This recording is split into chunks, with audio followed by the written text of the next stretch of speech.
بسم الله الرحمن الرحیم د لوی خدای په ستر نوم ګرانو لیدونکو د پښتو ژورنال مینوالو هره ژبه له الفبا یا له تورو څخه زده کیږي په پښتو ژبه کې الفبا ته توري ویل کیږي نو پښتو ژبه 45 توري لري د 45 تورو عبارت دی له الف الف ماد ب پ ت ت س جیم چ ه خ څ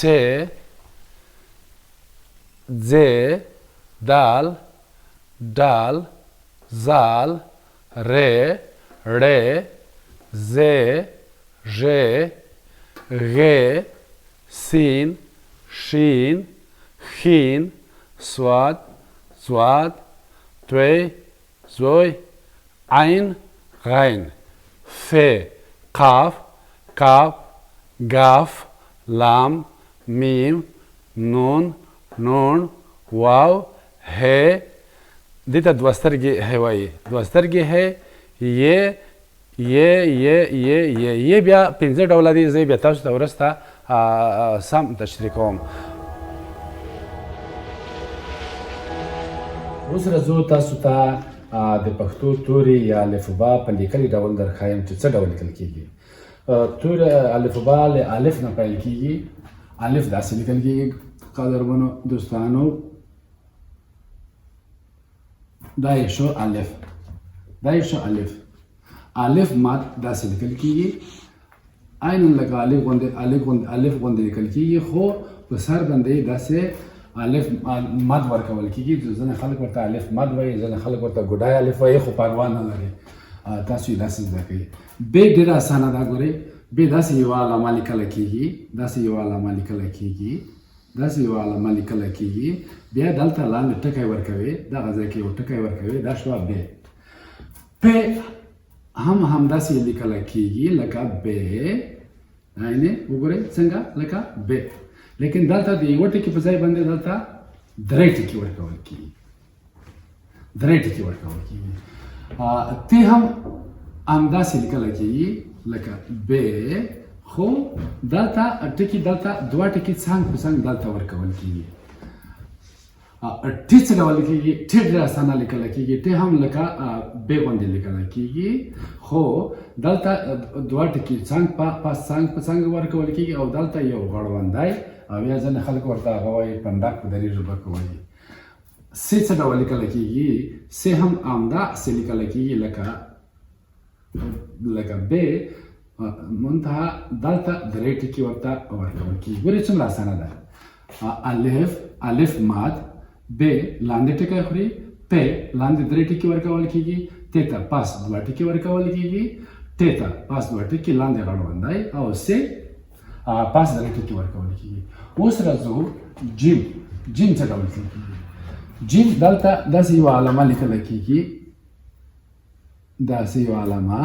بیا دلته ټکی ورکول کیږي دا شه جیم چې څه ډول کیږي چې دغسې لیکلی کیږي لکه جیم خو د چې خوله کې دلته درې ټکي لیکل کیږي په جیم کې یو ټکی لیکل کیږي په چې کې درې ټکي لیکل کیږي ه څه ډول کیږي لکه ه حلوا خو به مخامخه خوړلې وي هې ته هېڅ کوم ټکی نه ورکول کیږي دغه ساده لیکلی کیږي خ خرمه خو به مخامخه خوړلې وي په روژه کې په روژه ماتي کې به خرما خوړلې وي دلته یو ټکی ورته لیکل کیږي یو ډول خو د ټکي په بدلون سره یې بیا هغه د لغت د توري هغه هم بدلېږي څه ډول کیږي څه هم عین شی لیکل کیږي خو پاس درې ټکي ورکول کیږي او ز عین شی لیکل کیږي پاس لکه همزه یا ګوډای الف ورکول کیږي دا لکه ښې خرما څرنګه زادران چې زما د کورنۍ نوم هم دی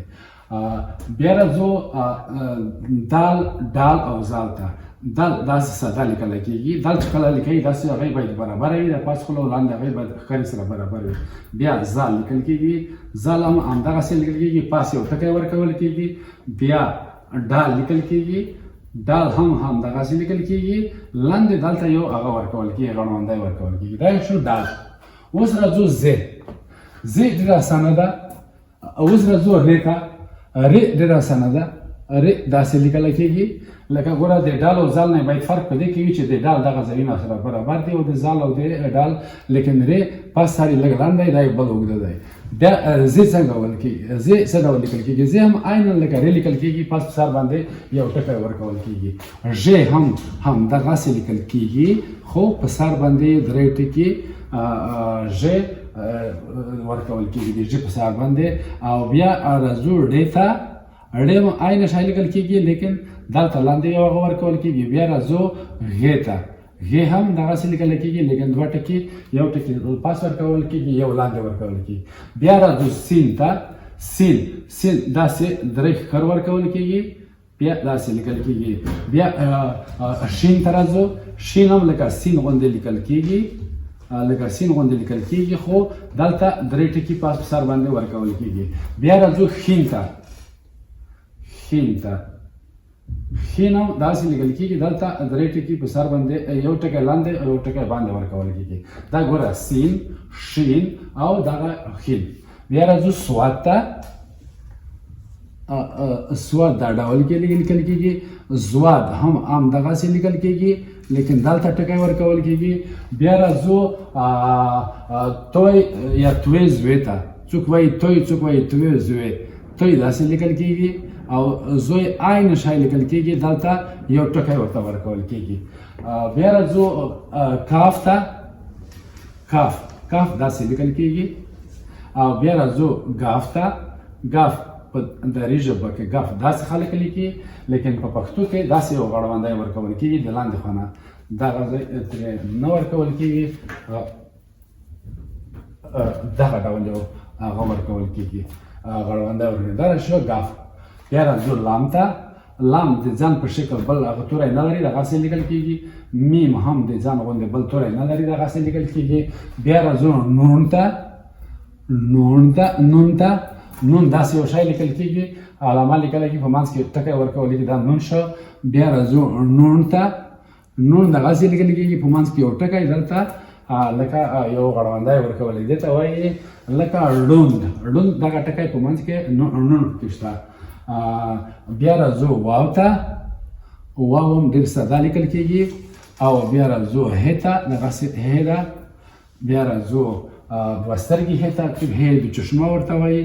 موږ دوه سترګې ورته دوه سترګې ځکه ورته وایي چې یوه سترګه یې دغه ده یوه یې دغه ده دا دوه سترګې ورته وایي. بیا راځو یې ته. یې پنځه یېګانې دي په پښتو کې چې زه بیا تاسو ته وروسته ډېره بیا تشریح کوم په هغه سره. بیا یوه داسې یې ده چې دوه ټکي سر په سر ورکول کېږي. یې ګوره عین شی لیکل کېږي خو په هغه سره یې جدا جدا لیکل کېږي. بله یې ده چې دلته لکۍ لري او بله یې ده چې همزه لري چې دلته همزه لري. څومره درته ولیکلې. بیا یوه یې ده چې څنګ په څنګ دوه ټکي لري هغه مې نه ده درته لیکلې هغه به هم درته اوس ولیکمه. دغه مې لږ څه رانه ګډه وډه شوه خو خیر دی سړی دی زړیږي. بیا راځو سر نه دغه درته جوړه کړم چې تاسو ته هغه سلسله یې برابره وي. دا هغه یې ده چې دوه ټکي په سر لري او دا هغه یې ده چې دوه ټکي څنګ په څنګ لري. ګوره دلته پنځه یېګانې شوې. زما لیکه یې سمه نه ده خط مې سم نه دی خو تاسو یې بیا لږ څه سم تر ما ولیکئ. سم یې تر ما ولیکئ. دا پنځه یې دي. دا ساده یې ده. دا دوه ټکي لاندې باندې لري. دا دوه ټکي څنګ په څنګ لري او دا لکۍ لري او دا همزه لري. بس نو نننی درس پای ته ورسېده. تر بیا الله په امان.